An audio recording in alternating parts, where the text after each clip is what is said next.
할렐루야. 하나님께 영광 돌립니다. 여러분 모두 축복합니다. 여호와 이레, 오늘도 하나님께서 우리 삶 가운데 함께 하실 것을 믿습니다. 오늘은 13절 말씀을 묵상합니다. 기도합니다. 영광과 감사를 하나님께 올려드립니다. 하나님을 사랑하며 온 마음으로 하나님의 뜻을 알기를 사모합니다. 주의 보혈을 의지하여 싸우니 우리의 모든 죄를 사하시고 성령으로 충만케 하사 하나님 말씀의 깊은 것들을 깨닫고 믿음에 서서 하나님의 소유된 백성으로 살게 하옵소서.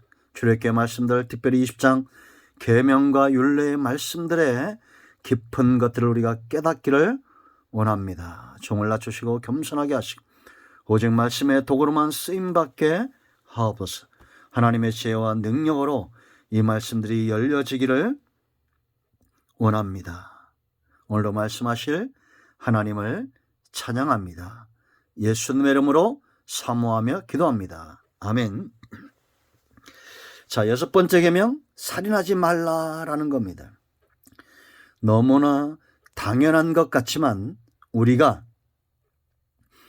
하나님이 말씀하시고 성경이 말씀하고 예수님이 이 말씀에 대해서 어떻게 해석했느냐를 자세히 보면 우리가 이 죄를 짓고 있다는 것을 알게 될 것입니다. 여러분, 여기 살인이란 말은 보복살인이든지 아니면 실수로 살인하든지 자살까지 포함하는 겁니다. 생명을 해야 하는 모든 행위들을 말하는 거예요. 왜 우리가 이런 살인을 하지 말아야 됩니까? 가장 근본적이고 첫 번째 되는 이유는 어제 말씀드렸죠. 하나님의 사랑입니다. 우리가 하나님으로부터 사랑을 받았고 또 내가 이 하나님과의 사랑이 깊어지니까 이제 그 마음을 만져주기를 원하는 겁니다. 사랑은 성숙하고 성장하게 되어 있습니다. 아이들이 어릴 땐 모르다가 이제 시집가고 장가가서 자녀를 낳고 부모의 마음을 아는 것처럼 하나님의 은혜에 붙들림 받고 말씀에 붙들림 받아 살아가면서 이젠 우리는 생명을 귀하게 여길 줄 아는 하나님이 영혼을 사랑하시는구나. 요한복음 3장 10절에 하나님이 세상을 이처럼 사랑했다고 말합니다. 독생자까지 주셨다는 거예요. 왜? 멸망치 않도록. 하나님의 작품인 천하보다 귀한 영혼들이 지옥 가지 않도록 아들까지 주시는 그 하나님의 마음을 우리가 만져주기 위해서 기꺼이 사랑할 줄 알아야 됩니다. 여러분, 하나님을 사랑하신다면 예수님처럼 자기를 찌르는 자들까지도 붙들고 기도할 줄 아는 그런 사랑의 깊은 곳까지 가도록 우리가 기도하고 사모해야겠습니다. 두 번째 이유가 있어요. 이 살인은 사탄의 영역입니다. 하나님은 살리시는 분이에요. 너무나 당연하죠. 이건 어둠과 빛처럼 다른 겁니다. 요한복음 8장을 보세요. 여러분 44절에 뭐라 말합니까? 너희는 너희 아비 마귀에게서 났으니, 너희가 누구예요? 예수님을 거부하고 반역하고 늘 예수님의 사역을 회방하고 악의를 품고 분노하며 예수님을 대적했던 자들이죠. 그들은 마귀에게서 났다는 겁니다. 너희 아비의 욕심대로 너희도 행하고자 하느니라. 그는, 사탄은 처음부터 살인한 자요, 진리가 그 속에 없으므로 진리에 서지 못하고 거짓을 말할 때마다 제 것으로 말하나니 이는 그가 거짓말쟁이요 거짓의 아비가 되었습니다. 사단은 절대 사람을 살리는 일에 전능하지 않습니다. 그러므로 여러분, 우리가 열매를 보면 그 나무를 알 수 있는 겁니다. 세상이 영웅이라고 칭송하는 정복자 징기스칸은 4천만을 죽였다고 그랬죠. 스탈린과 비슷하고 히틀러도 수백만 명을 죽이고 알렉산더도 수십만을 죽이고 어마어마하게 많은 사람들을 죽입니다. 지금 푸틴 보세요. 여러분, 전쟁을 일으켜서 또 수많은 우크라이나에 있는 사람들이 벌써 수십 명이 죽었죠. 이게 하나님이 기뻐하는 걸까요? 이 마지막 때에 나타날 징조지만 사단은 살인하는 자입니다. 살인의 충동을 주는 거예요. 가인에게 사탄이 역사하니 어떻게 됩니까? 욕심쟁이가 됩니다. 땅에 소망을 두게 되죠. 먹지 말라고 하는 그런 양을 쳤던 아벨은 하나님 중심으로 사는 자였습니다. 자기에게 이득이 되지 않는 오직 하나님을 예배하기 위해서 양을 잡아 하나님께 드리기 위해서 예배 중심의 삶을 살았던 아벨, 그러나 자기의 탐욕 욕심을 채우기 위해서 땅의 소산을 위해서 수고했던 가인, 결국 자기 동생을 죽입니다. 사탄은 죽이는 일을 하고 하나님은 살리는 일을 합니다. 그러므로 저와 여러분은 살리는 일을 해야 됩니다. 자, 그럼 어떻게 해야 될까요? 예수님이 마태복음 5장 21절부터 26절 말씀까지 이 말씀을 다시 해석하신 거예요. 자, 21절 말씀 보면 옛사람에게 말한 바 구약의 율법 말하죠. 살인하지 말라. 누구든지 살인하면 심판을 받게 되리라 하였다는 것을 너희가 들었으나 살인과 심판은 떨어질 수 없다는 거죠. 살인자는 심판을 받게 돼 있어요. 그 다음에 뭐라 말하냐. 나는 너에게 이르노니, 이제 우리는 살리는 일을 해야 됩니다. 살인자가 아니라 누가 심판에 이르고 살인죄와 똑같은 것을 지금 예수님이 말씀하시는데 그 첫 번째 뭐냐? 분노입니다. 형제에게 노하는 자마다 그렇게 말합니다. 분노하는 상태를 살인과 같이 본 거예요. 여러분, 우리가 분노한다는 것은 우리의 중심이 뭡니까? 하나님의 말씀과 은혜와 성령으로 충만하지 않은 상태를 말하는 거죠. 그러므로 예수님의 이런 복음과 말씀, 예수님의 새로운 계명을 온전히 이루시는 분은 바로 성령의 역사입니다. 성령이 우리 안에 열매를 맺게 하시는 거예요. 사랑의 열매를. 그러므로 여러분, 우리는 노할 성령 충만하다는 것은 장차 하나님 나라에서 완성되어지는 것이고 우리는 성화의 과정으로 나아갑니다.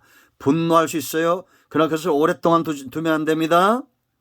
분노는 살인과 같다고 했어요. 빨리빨리 해결해야 됩니다. 그 다음에 욕하는 자로 했습니다.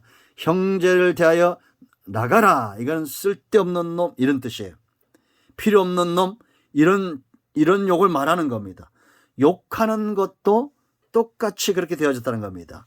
여러분, 사람의 입에서 욕이 왜 나옵니까? 욕은 어디에서 나와요? 입에서 나오는 것이 아니라 그 속에 있는 것들이 드러나는 거죠. 열린 무덤 같은 겁니다. 그러므로 우리 안에 진리의 말씀과 내 안에 복음과 내 안에 사랑과 하나님의 말씀으로 가득 찬 사람들의 입술은 저주의 말이 나오지 않습니다. 그러므로 여러분, 요즘 잘 보세요. 저도 아직 성화의 과정 가운데 있어요. 목사님이라도 누구라도 내 중심을 채우지 않으면 자꾸 비판하고 정죄하고 욕하는 일들이 나온다라는 겁니다.